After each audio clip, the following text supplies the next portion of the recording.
Hello everyone, as Sarah introduced to me, I'm David Ness, and I will be talking about the GRI framework and its implementation in ERA.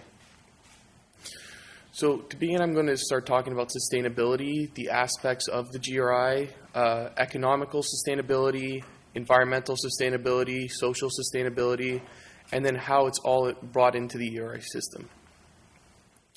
So sustainability in recent years has sort of become a buzzword. I've seen recently sustainable ketchup, sustainable Tide products, and my personal favorite, sustainable water that is being drained from an aquifer in Fiji, brought across the globe to a bottling plant, and then shipped elsewhere. How this is sustainable is questionable. So there's sort of three aspects to sustainability. There's social, environmental, and economics. And the key here is there needs to be a balance between all three aspects to achieve longevity in your company. So an example would be a chair. If you have a chair with three legs and one of the legs is weak, the chair will fall. You need all three of those chairs. So in the GRI, it's broken down into three major aspects. The economic, which looks at your economic performance. Do you have more revenues than you have expenses? Market presence, indirect economic impacts, like what effects do you have on your local community? Are you building infrastructure for them? Is it pro bono? And other factors. There's also procurement practices. How are you getting your raw materials? And then it also looks at anti-corruption as well as anti-competitive behavior. The next aspect, which most of my colleagues will be talking about today, are the environmental aspects. The materials, the energy usage, the water, the biodiversity, your emissions, your effluents and waste, your environmental compliance, as well as your suppliers, your environmental assessment. And then finally, there's the social aspect, where you look at your employment practices, your labor management. Is there child labor in your supply chain? What are your security practices? How are you affecting local communities? What effect you have on public policies? How are you treating your customers? All of that is broken down in the social aspect. So economical sustainability. This looks at your profitability. How are you in terms of finance? Are you going to survive the next year, the next 3 years, the next 5 years? All of this needs to be looked at. There's also secondary items, such as how are you treating your local government? Are you bribing them to maintain your practices? Are you colluding with other competition to increase prices? And it's important to examine all of these economic factors. An example of when economic sustainability is not taken into account is Lehman Brothers, which was founded 167 years ago. In 2008, it had 26,000 employees and had over $1 billion in profits. It was considered too big to fail. But then the housing market happened, the housing crash happened. And now they're a defunct bank. They barely exist. And so here is an example of how we've brought in the questionnaire for the economic performance and how you can just simply enter your answers and it will all be rolled up into one report. And this is the next, which looks at your economic performance in terms of secondary items like corruption, as well as anti-competitive behavior. Now, everybody's played the game of Monopoly. It's a great game. The goal of the game is to get a Monopoly. Why? So that you can charge extravagant fees when anybody lands on your title. But of course, there is an issue with that in the real world. You can't do that to your customers. Charging them exorbitant fees is detrimental to trust between you and your suppliers. Now, In the past 20 years in the paint and coating industry, which affects all of us, there's been a consolidation of power. So 20 years ago, there was a lot of different suppliers. And then Valspar started to merge with some of these suppliers, and it grew in size. And even AkzoNobel bought Chemcraft and also grew in size. And recently, in June of this year, Sherwin-Williams had purchased Valspar, increasing their economic power. And what is this doing to you as customers of them? They're able to charge higher and higher rates while there's less options in terms of paints. The next section is environmental sustainability. And this looks at all of the different environmental aspects. And all my esteemed colleagues will be talking about that today. But I want to bring up a sort of unknown factor. What happens when we start using products and we don't understand completely their effects? And so, to begin, I will start with radium. In the 1900s, radium was used to paint clocks. Radium has the effect, in the dark, it glows. The cause of this, at the time, was not entirely studied. It was determined that the cause is radiation. In plants around the United States, women were employed as painters for these watches.